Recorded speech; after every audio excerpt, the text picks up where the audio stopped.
In the cold reaches of space aboard the starship Celestial Voyager, Zara observed the blue planet growing larger on the view screen. Her species, the Novalians, had traveled across countless star systems searching for compatible species their own, world dying from an ice age that never ended. Zara, commander of the research vessel, stood tall, her silvery skin reflecting the blue glow of Earth. Her large, almond-shaped eyes blinked slowly as she considered their mission. Find warmth. Find hope. Find humans. The Novalians discovered humans through intercepted transmissions, creatures who radiated heat beyond any species they had encountered. The perfect solution to save their kind from extinction. Zara turned to her second in command, Lyra, whose silver tendrils quivered with excitement. We have found them, the salvation of our species. She spoke in the musical tones of their native language, a sound like wind chimes in a gentle breeze. Lyra nodded her slender form, moving gracefully in the low gravity of the ship. She had studied human physiology for many cycles now. Their bodies generate heat at rates unheard of in the galaxy. Their core temperature would scorch most species, yet they function perfectly. The ship entered orbit around, Earth carefully cloaked to avoid detection by human technology. Zara assembled her contact team, selecting only those most trained in alien cultures. Their mission: make first contact, request assistance, and offer technology in exchange they needed. Humans willing to visit their frozen world. Their scientists believed exposure to human thermal radiation could reverse the cooling process that threatened their civilization. On Earth, Mia worked late in her laboratory, studying unusual atmospheric readings.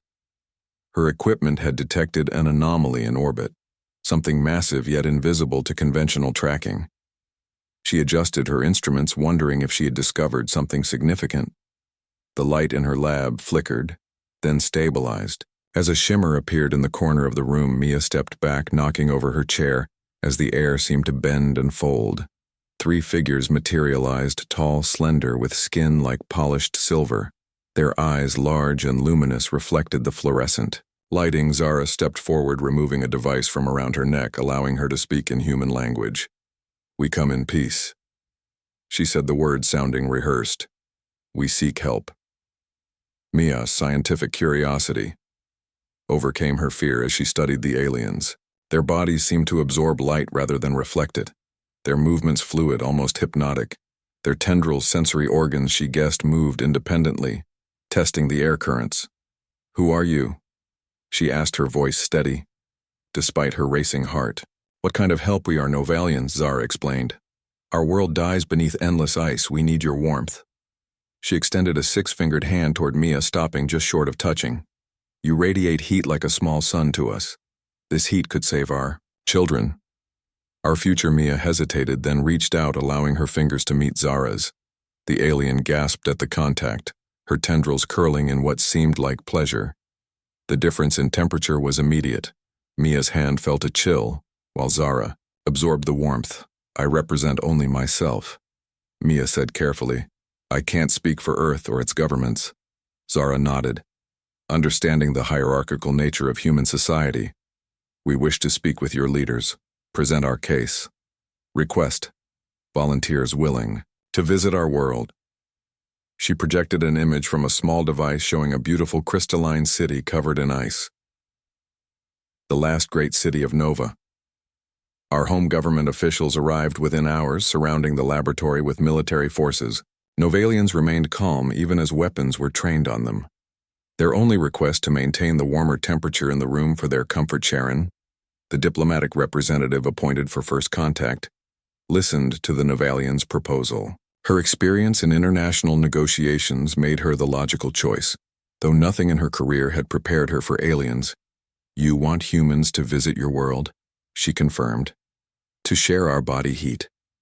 Zara inclined her head, the gesture learned from studying human behavior. "We offer technology beyond your current capabilities. Medical knowledge. Energy sources that will not harm your planet." "Why?" Sharon asked. "What makes humans special?"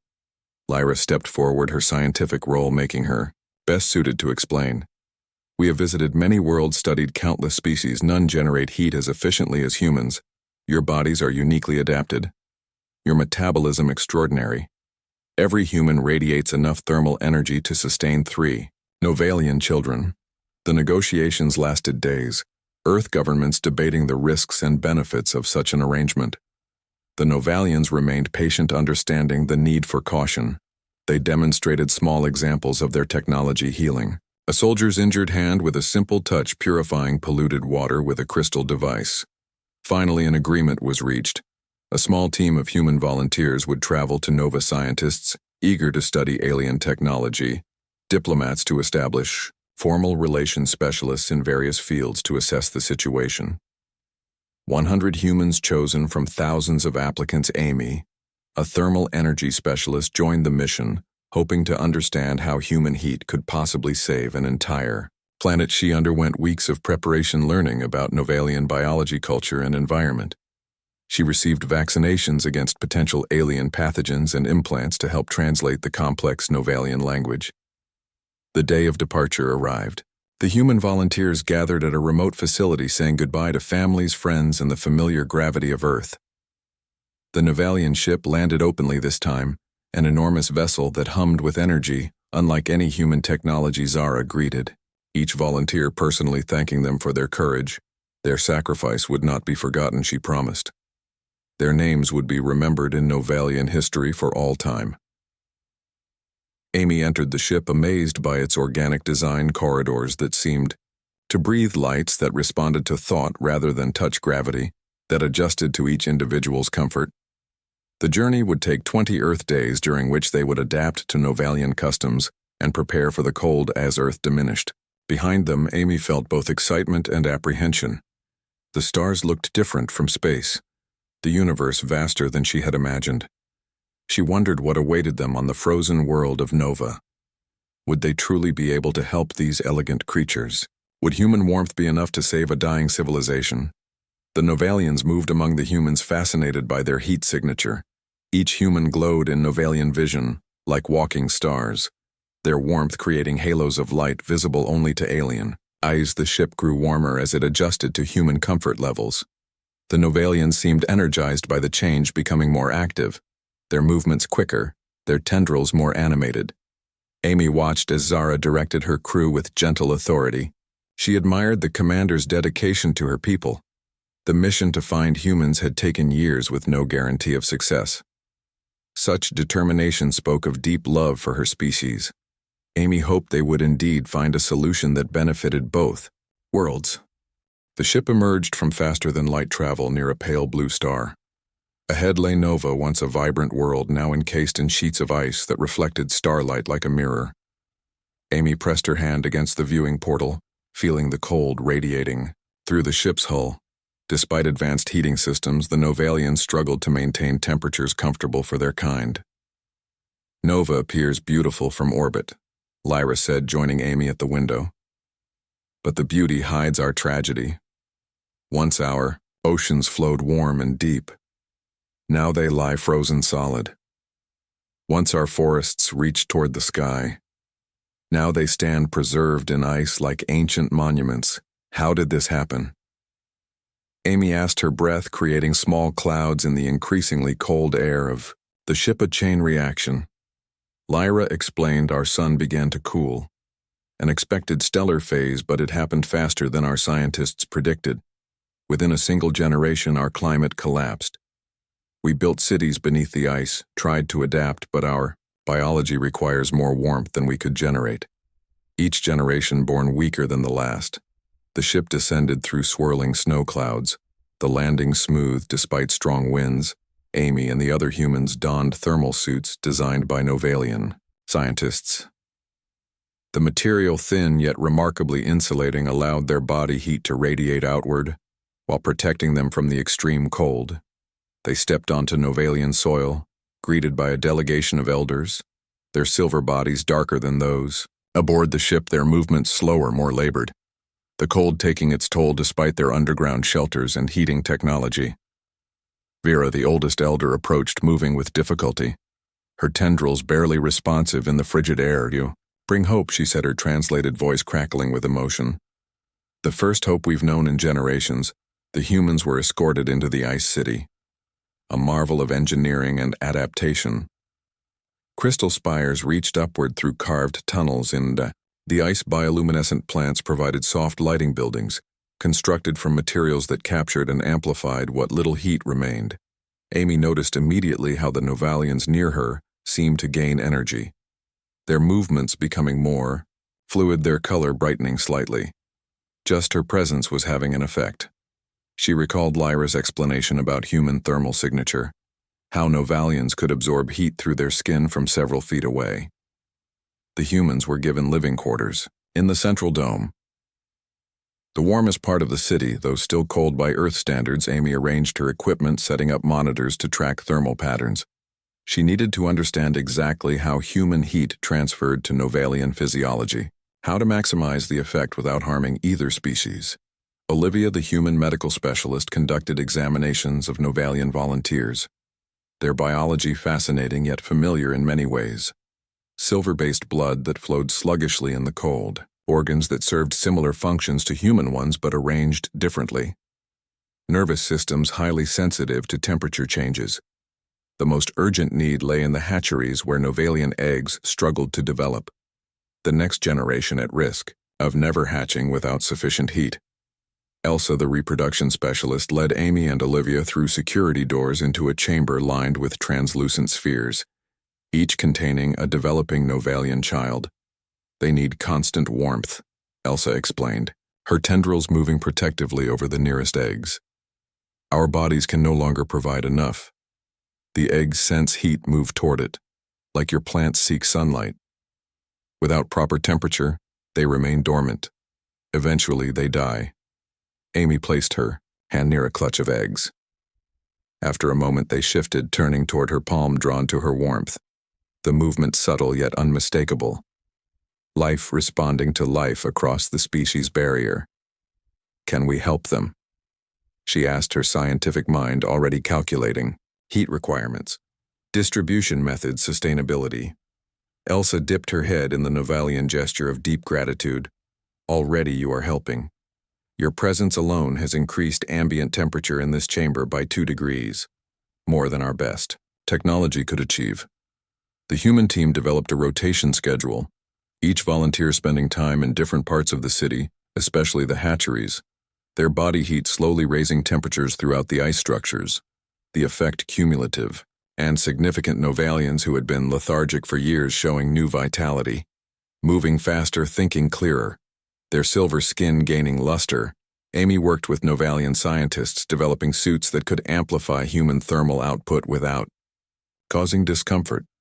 The technology complex yet promising, initial tests showing triple the heating effect. With proper enhancement, a single human could warm an entire chamber. The energy transfer efficient and safe. Tina, the human cultural specialist, learned Novalian art forms, stories told through movement, songs composed of frequencies almost beyond human hearing. She shared human traditions, teaching Novalians about earth music, dance literature, the cultural exchange creating bonds beyond the scientific mission. But as weeks passed into months, some humans began noticing changes to their bodies, their skin developing a faint silvery sheen, their sensitivity to temperature increasing, their dreams filled with strange images, memories that were not their own. Beth, one of the engineers, reported to Olivia's medical lab concerned about the changes. The medical scans revealed subtle alterations to human cellular structure. Nothing immediately dangerous, but definitely unexpected. Their bodies seemed to be adapting to the Novalian environment, becoming more efficient at generating heat. Olivia brought her findings to the Novalian scientists, who appeared surprised, yet not alarmed. They suggested regular monitoring, but assured the humans the changes were beneficial adaptations to the environment. Amy felt the change in herself, her perception shifting, her senses becoming more acute, especially to temperature variations. She could now feel the heat signature of other humans from across. A room could sense the gentle absorption of that heat by nearby Novalians, the exchange visible to her as subtle auras of color. She sought out Lyra now, her regular research partner, showing the scientist her findings, the changes to human physiology, the increasing effectiveness of their presence. The data suggested something remarkable. Human bodies were not just sharing heat, they were producing more of it. Adapting to meet the need. What isn't your government telling us? Amy asked directly one evening as they worked late in the laboratory. Something is changing us. The truth, please. Lyra set down her instruments, her tendrils moving in patterns that Amy had learned indicated conflicting emotions. We did not know this would happen, she admitted, but our ancient records suggested it might. Our ancestors visited Earth long ago during what you call the Ice Age. They were drawn to humans even then to your remarkable heat. The revelation stunned Amy. Our species have met before. Only briefly. Lyra clarified. Our ancestors collected genetic samples hoping to incorporate human thermal traits into our genome. The modification worked partially, but created instability. Each generation, our ability to generate heat diminished. Now we face extinction, Amy. Process this information, understanding the desperation that might drive such actions. The ethical implications troubling yet complex given the circumstances. Is that why we're changing now? Our proximity to your people triggering some genetic memory. Lyra moved closer, her tendrils reaching toward Amy in the gesture of deepest trust. I believe we are witnessing evolution adapting to need. Our scientists have theories, but this exceeds our predictions. Your bodies enhance heat production while developing, traits that allow better transfer to us. A symbiosis neither side anticipated. That night Amy dreamed of ice melting, of silver children with warm hearts, of two species becoming something new, something that could survive the endless winter. Her body felt different upon waking, as if something ancient had awakened within her cells, something that recognized the Novalians not as aliens, but as distant kin, separated by time and space, now reunited by necessity.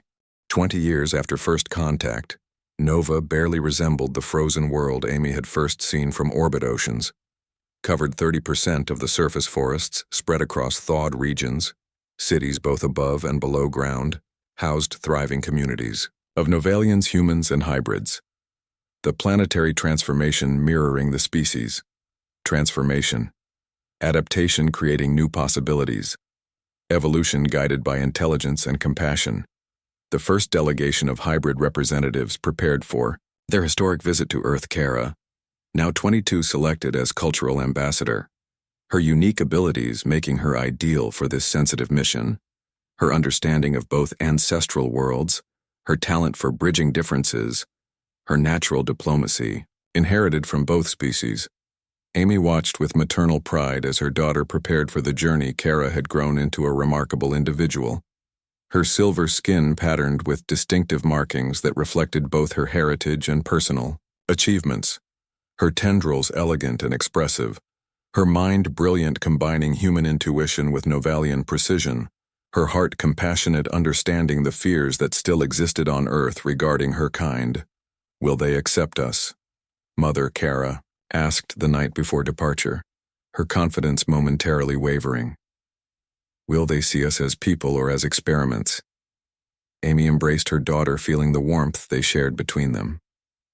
Some will welcome you immediately, she answered honestly. Others will need time to understand, just as happened here.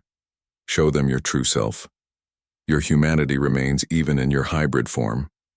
Your Novalian heritage brings gifts, not threats. Help them see the possibility you represent. The hybrid delegation departed, with mixed emotions. Excitement about seeing ancestral Earth, apprehension about potential rejection, determination to build understanding. Kara carried messages from the original human settlers to their families. Scientific data from the transformation. Process artistic creations from the hybrid community. Most importantly, she carried living proof that evolution could be a choice made with wisdom rather than a chance occurrence or scientific manipulation. On Earth, preparation for the hybrid visit stirred controversy, protests in some regions, celebrations in others, security measures implemented to protect the visitors, media coverage ranging from sensationalism to thoughtful analysis. The scientific community particularly excited about studying hybrid physiology. The arts community, eager to experience hybrid creative expression. Gina, director of the Earth Diplomatic Corps, met the hybrid delegation at the lunar receiving station, her professional demeanor hiding her amazement at their appearance. The silver skin that seemed to capture and reflect light in unusual ways, the sensory tendrils that moved with subtle purpose, the grace of their movements in Earth's stronger gravity. Kara greeted the director with both human handshake and Novalian tendril gesture. "Thank you for welcoming us to the world of our ancestors," she said, her voice carrying the musical quality of Novalian speech while forming perfect human words. "We come seeking understanding, connection, and mutual benefit." The delegation began their carefully planned tour major cities, scientific facilities, cultural centers, natural wonders. Kara addressed the United Nations, her speech broadcast globally. "We stand before you, not as aliens, not as modified humans, but as a new branch of intelligent life born from crisis and cooperation. Our existence proves that evolution continues, that adaptation remains possible, that difference can become strength." Public reaction varied widely. Curiosity dominated, especially among younger generations. Many requesting to meet the hybrids, touch their unusual skin, observe their sensory tendrils. Religious communities debated the theological implications, some finding divine purpose in the hybridization, others claiming violation of natural order. Scientists conducted approved studies confirming the hybrids were stable, viable entities with remarkable abilities, particularly in temperature regulation, sensory perception, and environmental adaptation. Private corporations approached the delegation with offers, technology exchanges, research partnerships, settlement opportunities, most seeking advantage. Amy had anticipated this, instructing Kara to refer all such matters to the Joint Earth-Nova Cooperation Council established specifically to prevent exploitation. The hybrid visit coincided with increasing climate instability on Earth, rising temperatures, extreme weather events, resource challenges. Kara spoke with environmental leaders, sharing Novalian and hybrid approaches to planetary management. The irony not lost on anyone. Nova warming intentionally, while Earth overheated accidentally, both planets seeking balance. Both species adapting to change. Dale, a prominent Earth scientist who had opposed hybridization, met with Kara privately, his skepticism evident, his questions pointed yet respectful. He studied her genetic profile, the stability of her hybrid traits, the mental and emotional patterns that combined human and Novalian characteristics. "You are more than I expected," he admitted. "After days of investigation, more stable, more human. Despite your appearance, more balanced. Your hybridization appears to have taken the best aspects of both species. The question remains, is this a path all humanity should consider?" Kara considered his words carefully. "We offer possibility, not prescription," she answered. "Our way suits our world, our circumstances. Earth must find its own solutions. But perhaps our example shows that adaptation need not be feared, that evolution can be approached with wisdom rather than resistance, that diversity strengthens rather than weakens." The Earth visit lasted 3 months. The delegation experiencing all Earth had to offer, the beauty and complexity, the challenges and achievements, the diversity of cultures, environments, and perspectives. Kara collected seeds, art, music, literature to bring back to Nova, strengthening the connection between worlds, enriching the hybrid culture with renewed understanding of human heritage. Before departing, Kara addressed the global audience one final time, standing beneath the blue sky of humanity's birthplace.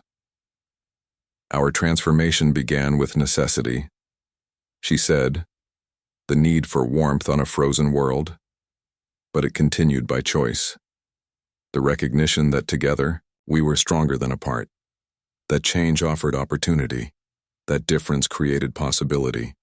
We returned to Nova carrying Earth in our hearts, just as we carry Nova in our bodies. Our existence bridges worlds. Our future honors both." On Nova, Amy awaited her daughter's return. Her health still strong despite her age, the hybrid physiology granting extended lifespan, her work continuing, documentation of the ongoing transformation. Mentoring young scientists, both human and hybrid. Preserving the history of this unprecedented evolutionary moment. The Earth delegation accompanying Kara's return included politicians, scientists, artists, and ordinary citizens curious about Nova, some planning short visits, others considering permanent relocation. The exchange of people, ideas, and culture flowing in both directions now. The initial crisis that brought humans to Nova evolved into partnership, into family, into shared future. Amy and Lyra. Now elders in the hybrid community watched the arriving ship. Two friends who had bridged the gap between species. Two scientists whose work enabled planetary restoration. Two women who had found connection across the stars. Their silver hair moving gently in the warm breeze of a world reborn. Remember, when we first met, Amy said, her tendrils touching Lyra's in the gesture of shared memory. You needed our warmth to survive. Lyra nodded, her eyes reflecting the light of Nova's blue sun. And you needed our perspective to evolve.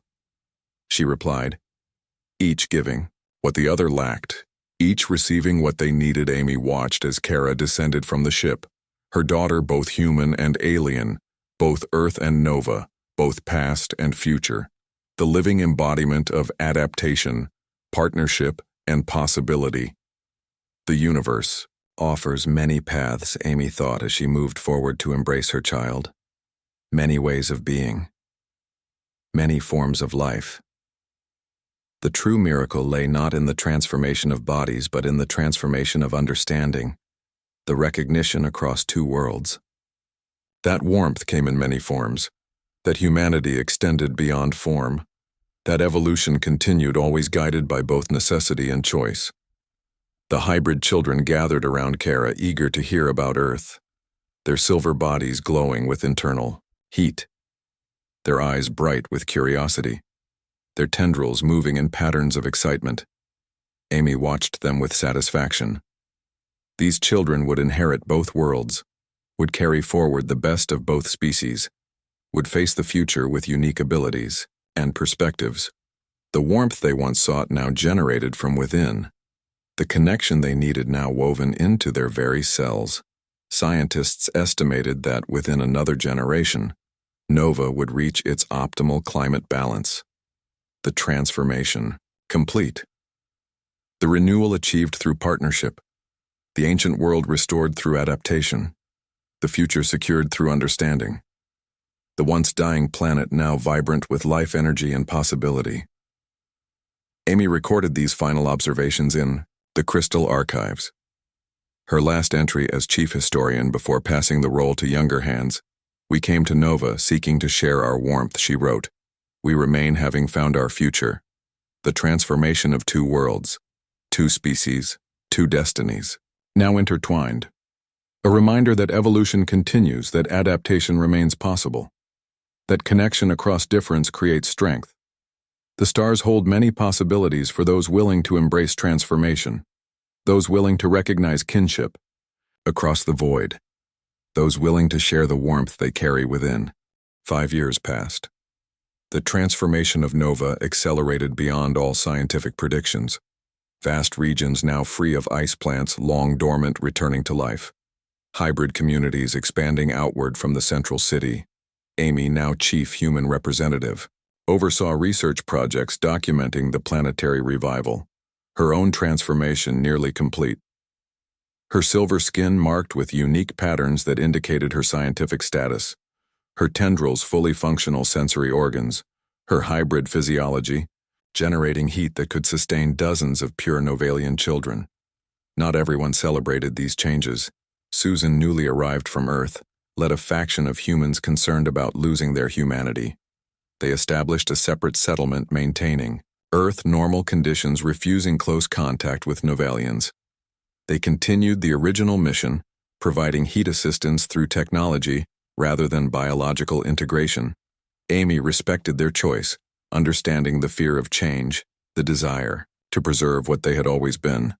She visited their compound regularly, ensuring their needs were met, their voices heard in council decisions, their contributions still valuable, their perspective important. The hybrid children developed rapidly, showing remarkable abilities, both human adaptability and Novalian sensory awareness, their bodies naturally maintaining optimal temperature, their minds able to process information in ways neither parent species could alone. Kara, born to Amy, and her Novalian partner Soren demonstrated particularly strong empathic abilities, sensing emotional states through temperature variations, connecting deeply with both species. Earth sent regular supply ships, scientific teams, diplomatic representatives, artists eager to capture the beauty of the transforming world. But tensions remained. Some human factions argued against supporting what they viewed as the end of humanity. Religious extremists claimed the hybridization violated divine order.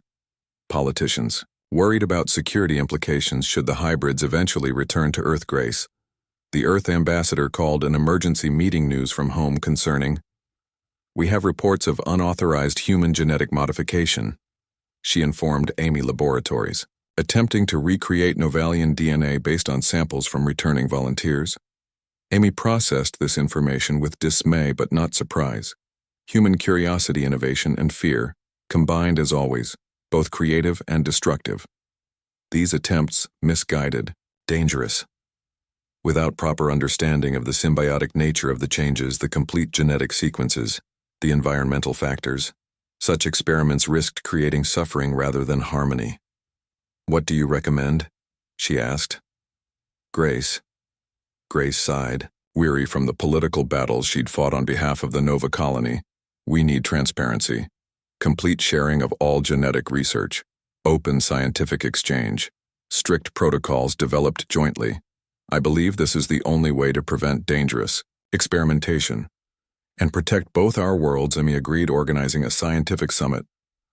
Representatives from Earth, Novalian researchers, hybrid specialists together, establishing guidelines for genetic research, ethical boundaries, protective measures. Amy insisted the focus remain on healing rather than enhancement, on cooperation rather than exploitation, on mutual benefit rather than advantages. Nova continued warming. Archaeological discoveries emerged beneath the receding ice. Evidence of the planet's history before the Great Freeze museums displayed artifacts showing the evolution of Novalian culture, the advanced technology they had developed, their art, science, philosophy. Amy spent hours studying these remnants of the past, finding parallels to human development. The same questions asked, the same challenges faced, the same hopes expressed in different forms. The hybrid population reached 1,000. Their oldest members now entering adolescence, displaying unique cultural expressions, blend of human creativity and Novalian harmony. They established schools teaching both traditions, creating new art forms, music that utilized their enhanced sensory capabilities, dance that incorporated their unique physiology, literature that explored themes of transformation, identity, and belonging. Kara, now 7 years old, led a group of hybrid children in documenting the changing ecology of Nova. Their silver bodies adapted perfectly to the fluctuating temperatures, their human curiosity driving exploration. Their Novalian patience allowing detailed observation. They discovered species emerging from dormancy, plants, animals, microorganisms, awakening as warmth returned to their world. Summer arrived in the northern hemisphere. The first true summer in living Novalian memory. Ice retreating to the poles, liquid water flowing in ancient riverbeds, the hybrid city expanding above ground. Now buildings of crystal and earthen materials, reaching toward the pale blue sun. Amy stood on a hillside, watching hybrid children swimming in a lake that had been solid ice when she first arrived. Lyra joined her. Their friendship deepened through years of shared work. "Our scientists confirm the changes are self-sustaining." Now, she said, her voice musical, with emotion. Even if all humans and hybrids left today, Nova would continue warming, the planetary systems rebalancing, the ice age ending. Amy nodded, her tendrils moving in patterns of satisfaction. The mission accomplished, though in ways no one had predicted. When she first volunteered, she expected to provide temporary heat relief through technology, never imagining she would become part of the solution, her very cells contributing to planetary renewal. Not all challenges were resolved. The rapid climate change brought storms flooding in some regions, ecosystem disruption as dormant species competed for newly available resources. The Hybrid Council worked to address these issues, implementing stabilization measures, drawing on both human adaptability and Novalian long-term planning. Susan and her group of unmodified humans continued their important work, providing balance in decision-making, reminding others of the value in diversity, the strength found in maintaining distinct identities. Alongside integration, they chose to remain fully human yet still contributed to the new society. Their perspective essential, their skills valuable. The hybrid children asked questions that had no easy answers. Who are we? Neither human nor Novalian, but something new. Where do we belong? To which history should we connect? What future should we build? Amy and other parents encouraged exploration of both heritages, celebration of their unique identity, pride in their dual nature. The children formed their own conclusions, developing a culture that honored both ancestries while creating something entirely new. On the 10th anniversary of First Contact, Nova hosted a celebration, representatives from Earth joining Novalians and hybrids in commemorating the partnership. The central plaza of the Crystal City transformed for the occasion, human music blending with Novalian harmonics, hybrid dancers performing stories of transformation, food from both worlds shared among all attendees, the air warm, enough now that Novalians needed no protection, even pure humans comfortable in light clothing. Marie, who had served as Earth ambassador for 7 years, addressed the gathering. Her silver hair showing her age, but her voice still strong with conviction. 10 years ago, we came as separate species, she said. Today we celebrate not just survival but flourishing, not just coexistence but integration, the birth of something unprecedented in human history. A deliberate evolutionary step taken in partnership. Amy watched the celebration from the edge of the crowd. Her transformation complete now, her human origin visible only in her facial structure and emotional expressions, her Novalian adaptation evident in her silver skin, sensory tendrils, and heat generation. Yet she remained herself, her memories intact, her personality unchanged, her humanity preserved within her hybrid form. Kara found her mother taking her hand in the human gesture of connection, while her tendrils intertwined in the Novalian expression of belonging. The child embodied the best of both worlds, human warmth and creativity, Novalian perception and patience. Her existence proof that evolution could be guided by compassion rather than competition, by choice rather than chance. The Hybrid Council convened after the celebration to discuss the future expansion to other regions of Nova, potential settlement of nearby moons. The question of Earth visitation. The hybrid children growing curious about the planet of their ancestors. Some Novalians expressing interest in experiencing the warmth of Earth firsthand. The diplomatic implications complex, the practical considerations numerous. Amy listened to all perspectives, offering insights from her unique position. As someone who had lived as human, Novalian, and hybrid, as scientist, diplomat, and mother, she understood the fears on both sides. The human concern about alien influence, the Novalian worry about exploitation. She advocated for cautious progression, careful protocols, cultural exchange before physical presence, preparation of both societies for deeper integration. Nova continued its transformation, the warming reaching even the polar regions now. Ancient Novalian settlements emerging from the ice, carbon sequestration, plants established to prevent overheating, terraforming techniques adapted from Mars projects accelerating ecosystem recovery, hybrid engineers developing sustainable infrastructure that worked with the changing environment rather than against it. Amy documented everything. The scientific discoveries, the cultural evolution, the planetary renewal. Her records transmitted to Earth, preserved in Novalian crystal archives shared with both worlds. This unprecedented chapter in the history of two species, the story of how necessity led to transformation, how crisis created opportunity, how difference became strength. Morning brought heightened tensions among the human team. Some embraced the changes, seeing them as natural adaptation. Others feared what they were becoming.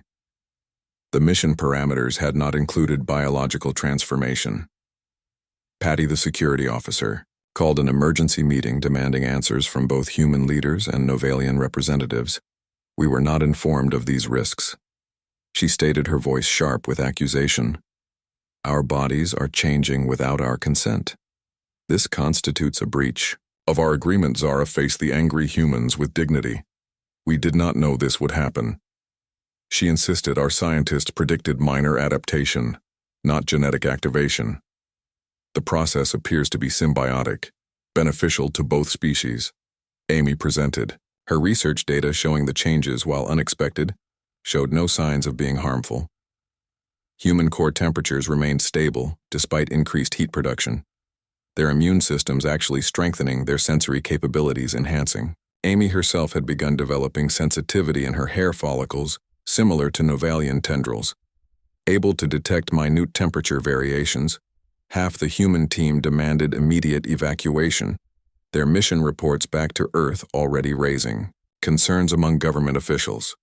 The other half, including Amy, wished to continue their work, fascinated by the biological implications and committed to helping the Novalians.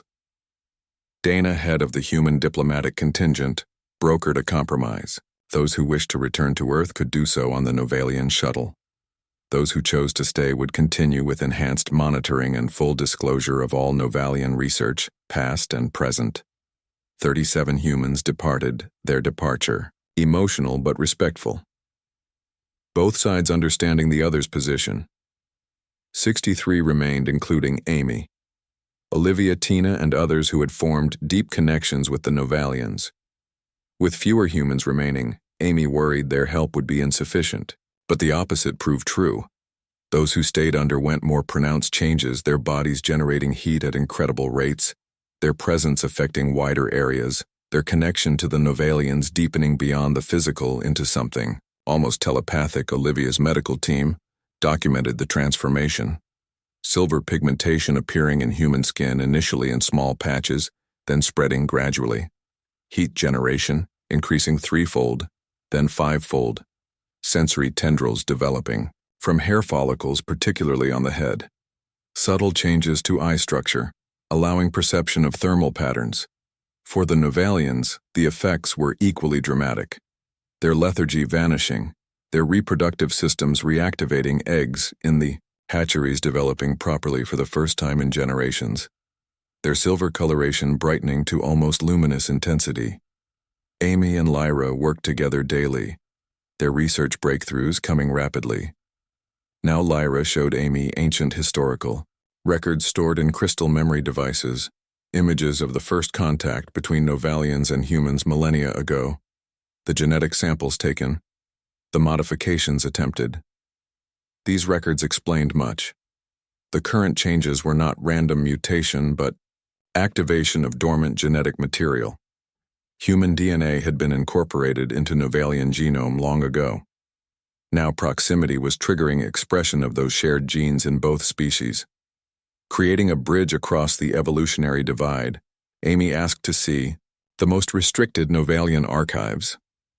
Her new status as primary human liaison granting her access. Previously hidden information revealed a deeper truth. The Novalians had visited Earth multiple times throughout human history, each encounter leaving subtle genetic markers in both species. The cold adaptation that allowed humans to survive ice ages came partially from Novalian influence. The heat generation that made humans unique originated as a response to those modifications. We have been connected always, Lyra explained as they studied the ancient data. Neither species pure but both enhanced by the other. The current transformation is merely the completion of what began millennia ago. On Earth, news of the human transformations caused uproar. Government officials debated military intervention. Scientists demanded more information. Religious leaders questioned the implications of human evolution occurring in real time. The 37 who returned underwent extensive testing, showing their changes had halted but not reversed upon leaving Nova Marie. The Earth ambassador to Nova arrived with a new team of observers. Her mission to evaluate the situation, determine if the remaining humans were there by choice or under alien influence. Ensure no threat existed to Earth or humanity. Amy, now visibly changed, met the ambassador. Her skin with a silvery sheen, her hair transformed into sensory tendrils that moved independently. Her eyes adapted to see heat patterns, her voice still human, but with musical undertones typical of Novalian speech. "We chose this, Marie," she explained, gesturing to her altered form. "We continue to choose it each day. The changes bring no pain, only enhanced perception, greater connection to each other and the Novalians." Marie studied Amy with scientific curiosity, rather than revulsion, asking thoughtful questions about the transformation process. The ambassador met with each human volunteer, privately confirming their continued consent. She observed the hatcheries now thriving with developing Novalian children.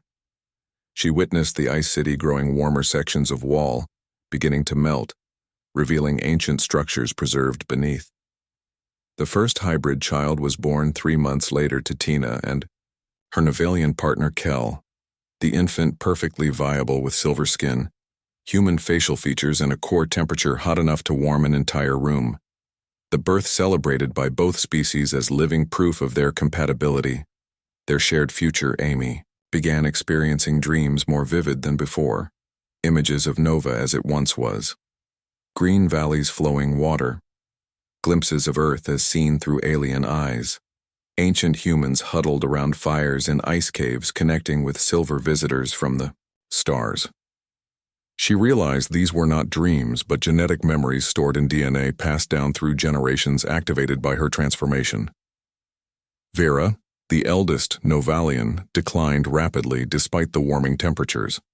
Her body, too, adapted to the UI. Cold, too, set in its ways to change. She summoned Amy to her chambers. Her final request to witness the future she would not live to see. Amy took Vera's frail hand, sharing not just physical warmth, but the vision she carried of what Nova might become: the melting ice, the returning seas, the hybrid children who would inherit both worlds. The elder smiled, her tendrils curling one last time in the gesture of completion. "We searched the stars for saviors," she whispered, never realizing we had found them long ago. Never understanding that salvation would mean becoming one. The funeral rites honored both traditions. Vera's body returned to the ice that had shaped her people, human songs of remembrance mixing with Novalian harmonic vibrations that made the crystal city resonate with grief and celebration. Amy led the human contingent, now 49 in number, as 14 had completed full transformation, exhibiting more Novalian traits than human Earth governments finally established formal recognition of the Nova colony.